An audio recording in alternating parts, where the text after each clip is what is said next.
Now, I don't know if this is too harsh, but tell me if you feel the same way. Every time I see Lauren Boebert speak or hear something come out of her mouth, this is what I see. Recent polls have shown a fifth of Americans can't locate the U.S. on a world map. I personally believe that U.S. Americans are unable to do so because some people out there in our nation don't have maps, and I believe that our education, like such as in South Africa and the Iraq, everywhere like such as, and I believe that they should, our education over here in the U.S. should help the U.S. or should help South Africa and should help the Iraq and the Asian countries, so we will be able to build up our future for our children. Thank you very much. Is this really who you elected into Congress, Colorado?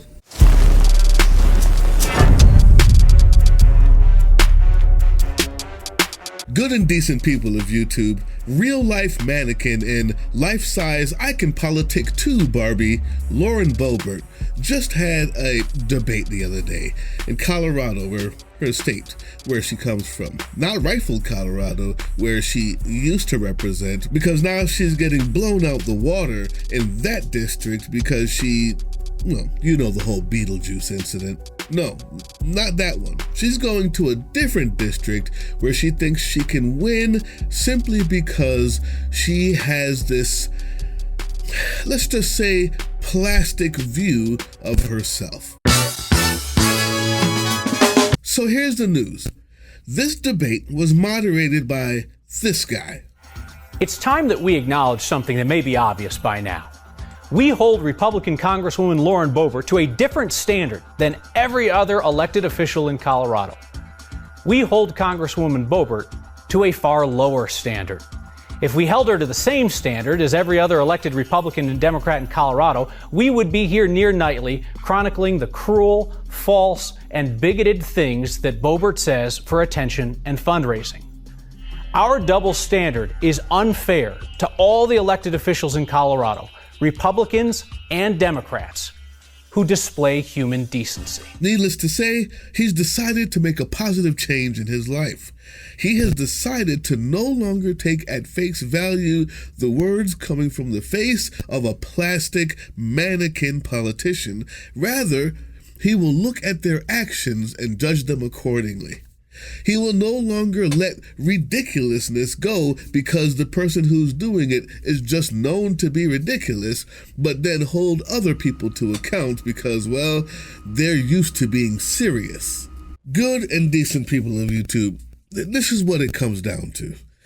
Lauren Boebert believes that you should believe the image that she portrays. She thinks that the image, like the rest of her counterparts in the House, like Cro-Magnon Taylor Greene and Matt, he likes some young Gates, they think the job is showing images and tweeting and just an entire lifestyle work, if you will. Their job is to be influencers. And so in this debate, this absolutely pitch perfect moderator shows you the difference. And I'm going to try my best with receipts, as usual, to show you the difference between the image that she wants you to vote for, that she wants you to think she's doing in politics, and the reality of the person you put in office. That was about the softest reference that he could have made, but do you want to talk about the theater thing? Sure. So, Kyle, I certainly have owned up to my night out in Denver. And, you know, I've gone on that public apology tour, and I'm grateful for the mercy and grace that has been shown. But I'm not going to continue to live life in shame and be beat up by this. And, you know, I would like to go back to my legislative record for just a second. We're not going to do that. You had plenty of time to answer the question. You chose not to. Sure. That's fine. I just want to make sure. I'll have more time. And you have Don't apologized for the theater incident. I certainly have. And I just want to make sure. Did you apologize for the behavior that went on with you and your date, or the vaping, Kyle, or did you apologize? Or did you apologize for lying to voters about what you did that night and the disrespect that you showed to service workers that night? What specifically were you apologizing for? I don't believe that. Ooh, that's gotta hurt. Sorry. But in all reality, you've got to believe that the only reason why you're there, Lauren Boebert, is because you think that somebody wouldn't ask that question. Same thing and released it Members to the world. request funding for pet projects. That's what an earmark is. And some Republicans have rejected that process as like wasteful and corrupt and that kind of thing. Colorado's Republican Congressman, former Ken Buck, did not participate in earmarks. Retiring Republican Congressman Doug Lamborn did not use earmarks. Ms. Boebert, when you were elected to Congress, you said that earmarks were wasteful. You said they foster corruption. You said they're a way to buy votes. And then you decided to start using them too. So let me ask all of you, show of hands, please. Will you participate in the earmark process if elected to Congress? Absolutely. That is a yes from Mr. Lynch. It depends on next year's Pardon rules. me, please allow me to say Yes, these sir. people's names, okay? Mr. Lynch, Mr. Holtorf, Mr. Sonnenberg. A no on earmarks from Mr. Yu. It depends. It depends from Ms. Flora. Okay. So I wanted to ask a follow-up question on the issue of earmarks, Ms. Boebert. You've repeatedly taken credit for projects in Colorado that you asked for funding for, but then you voted against the bill in the end. Bridge over the Roaring Fork River in Glenwood Springs, water treatment plant in Gunnison, I-70 interchange in Grand Junction. You're able to vote no and get the praise for voting no because you know that there are enough other Republicans who are willing to vote for those bills so they'll pass. My question for you is this, and just a short answer, it truly is a yes or no question. If you were the deciding vote, would you still have voted no and killed all of those projects in Colorado that you now take credit for? Yes, and I would have worked for a Thank you very much process. for I would that have worked answer. for a process. You have nothing to stand on here, and it shows. You see, this is the image. She tweeted this today along with this statement. Serving our veterans is one of my top priorities in Congress. If you or a veteran you know needs help, please reach out. My office exists to serve you. But this is the reality.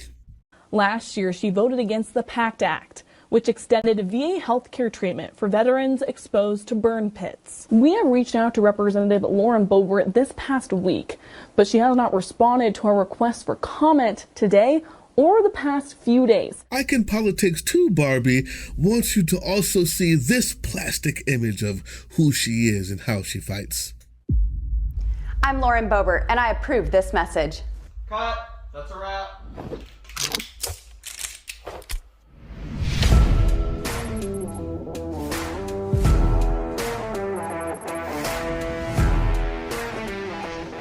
Hi, I'm Lauren. I will carry my firearm in D.C. and in Congress. This caused outrage from Democrats and the media. Why?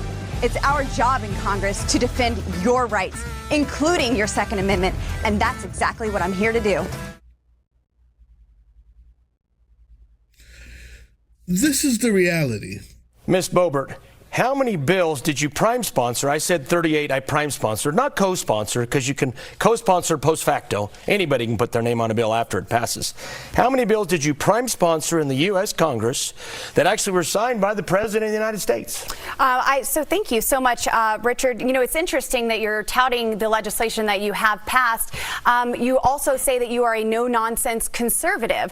Well, I think the voters back home should know that a no-nonsense conservative should not have a failing Liberty score. We have the Independent Institute who scores representatives for their legislative record. And if you are not voting how you campaign, well, then you get a negative impact. And I'm the only person. Would you like to here answer the question, or would you like to I still talk have about more time. Liberty Thank scores? You. You can answer the question, ma'am. I It's certainly okay. will.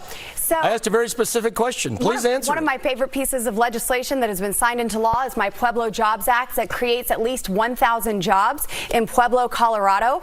We worked to incorporate the BRAC process, so nearly $7 billion in infrastructure would not be bulldozed and go to waste. But there are also many other pieces of legislation that I've passed through the House. And it doesn't also, matter if it's passed through the House. If the President doesn't sign it, ma'am, government, and I'm not going then to it compromise doesn't my get principles passed. to just pass a bill That's time. that Thank you does very not much. honor. Thank you. I would give you one more opportunity if you would like to answer his question, which is the number of bills you've prime sponsored that have been signed by the president. So my Pueblo Jobs Act has been signed into law. A number, please. That is one. Got it. Now, I'm sure you see where this is going. You're smart and intelligent people out there.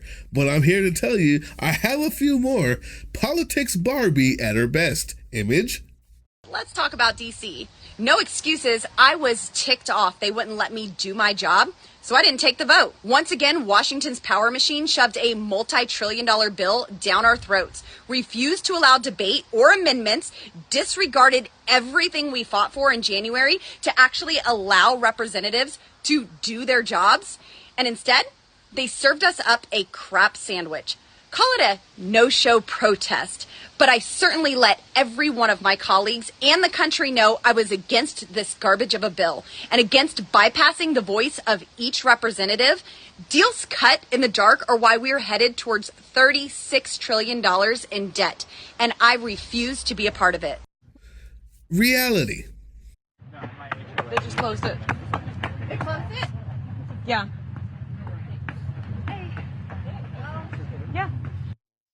That was Lauren Boebert rushing to the House floor so she could vote on the legislation, but she didn't make it on time. So the truth is she couldn't make it to the vote on time.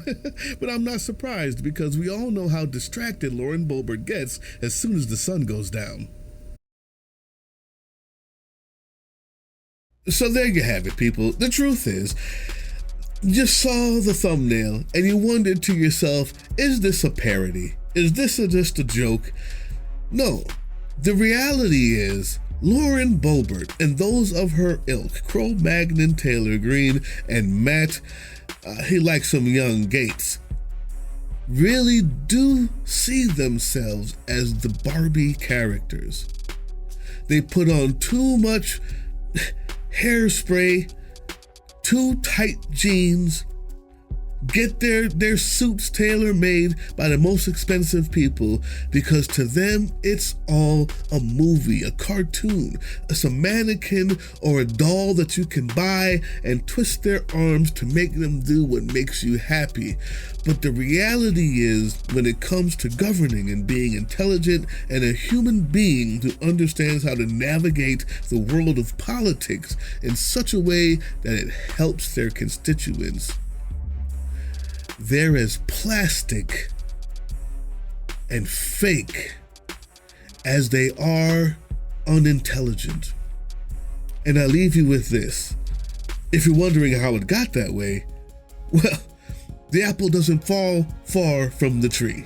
This is Lauren Boebert's mother. Hey! This is Shauna Snooki. This is Lauren. Oh, she went there. She had to call me Snooki. So, today, we're here to talk about things we hate. And her and I, we got a lot of things we hate. Lots. Ladies and gentlemen, this is Lauren Boebert's mother. This is not a joke. She's the one with the black hair. Okay, so you know what I hate? What do you hate, girl?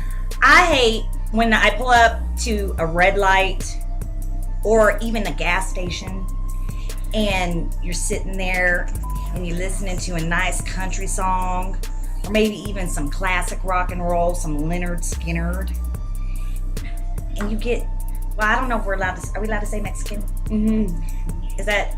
It's politically correct. Okay, Mexican. Brown people. Oh, I'm brown. I'm not a Mexican though. But anyways, I hate it whenever they're like playing that hat music, you know, that da da da da da da da da da da da da, and they blast it, right? Well, one day I'm at the gas station and I'm filling up my tank, you know. Here he comes. He's got his little lowrider truck and he's blaring the frickin' Mexican music. So what do? You know what I do? I don't go to the Google. I go to my car and I crank up some rock and roll. So he goes to his car and he cranks his up even louder. So I go and I crank mine up louder. And then he goes back and turns on the bass. He got me there because I ain't got bass. So I'm screwed. So I just had to listen to his stuff. Anyways, I hate that. What do you hate? You know what I hate? When people spend more time bronzing their face than they do raising their own kids and helping them graduate high school. No, you heard that right. Congresswoman Lauren Boebert did not graduate high school. And here I was thinking this Congresswoman Lauren Boebert was just a super genius who didn't need school and decided to get her GED 3 seconds before being sworn in as a Congresswoman just to make it official, you know. Turns out, her mom is just a superficial idiot and the apple didn't fall far from the tree. Oh, you didn't know? Yeah. Look it up. You're a loser. That's not a joke. And you know what I hate? When people use so much spray tan that they end up looking like the Scarecrow from The Wizard of Oz. It's ridiculous. I mean, where did you get that stuff anyway? Does Donald Trump sell his own spray tan line? Classy. Since we're on spray, I mean your hair. Mwah! Resplendent. And so daring. I don't think I've ever seen anyone, on purpose, go for that Darth Vader helmet look. But you pulled it off, girl. And I guess it makes sense. Because those of us who know our Star Wars, living off and feeding on hate day after day after day is a dark side trait. And her and I, we got a lot of things we hate. Lots. Any questions?